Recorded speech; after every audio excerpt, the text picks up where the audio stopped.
Hello traders, today is day number 87 of small cap market open test trading. We did take a trade today. We got triggered to take a trade finally.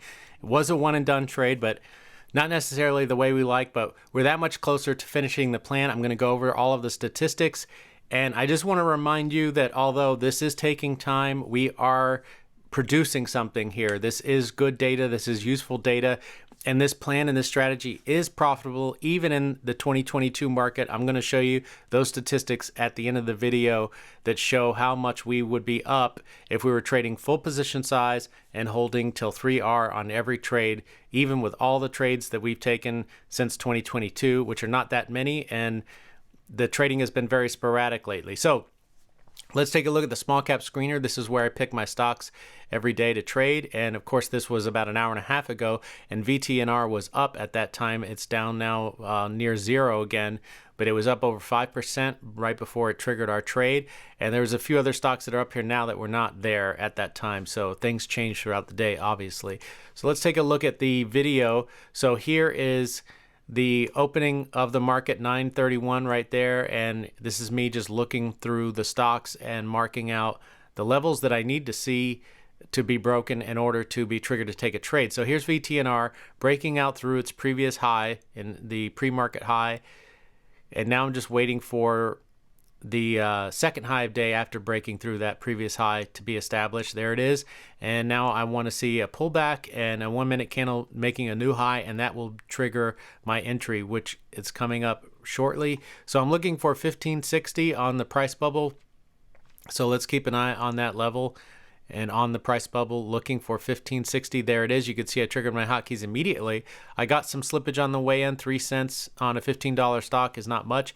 And generally, that kind of slippage is a good thing because that means that there's other people buying in that same position, pushing the price up while your orders are executing.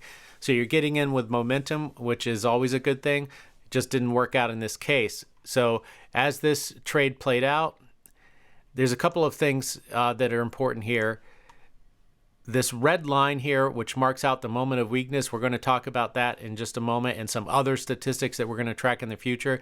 So that's based off of this ABCD pattern. So this being point A, B, and then this is C, but ends up not being C because it doesn't follow through to D. It just ends up falling lower, that point C, and it goes below point A. Now, whenever that happens, that is written in my trading plan to stop trading.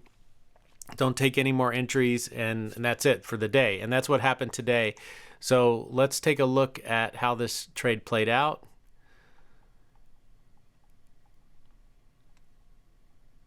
So there, it hit my stop loss and then immediately went below that moment of weakness. But let's take a look at what happened on this stock afterwards, and I'll show you, I'll tell you that this doesn't happen all the time. And if you go back through a lot of my videos, you will see that eventually, but we need to start tracking this and collect statistical data. So let's take a look at the chart right now of what VTNR did afterwards. And it's also going to show you that holding and hoping this thing or canceling our stop loss, changing our plan during the trade would not have helped out because our profit target was 1621.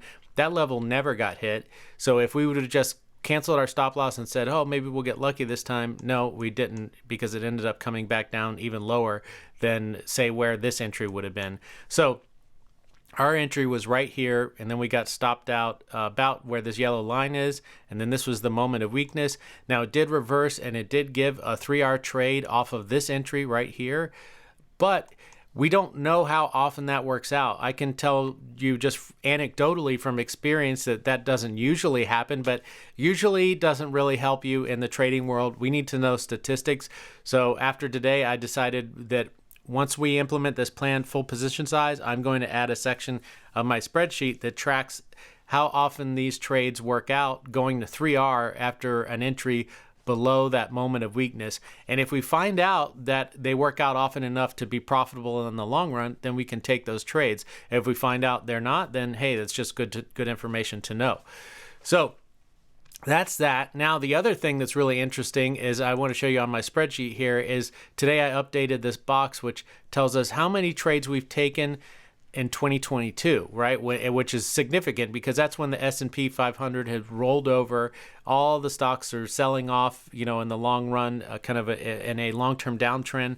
And it's been very tricky trading. Well, we've taken 34 trades since 2022, and 11 of those trades went to 3R, and 23 of those trades got stopped out. So that's 33R, you're up here, and you're minus 23 there. So overall, we're still up 10 times our risk in 2022 if we hold all the trades to 3R. And that's what we've been talking about all along. So I think that's pretty compelling considering how difficult it's been to get triggered into a trade in 2022.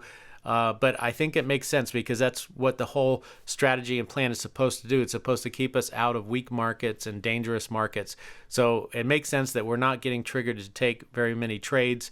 But when we do, they work out often enough to keep us profitable in the long run. And that's where we're at right now. We're up 92 trades.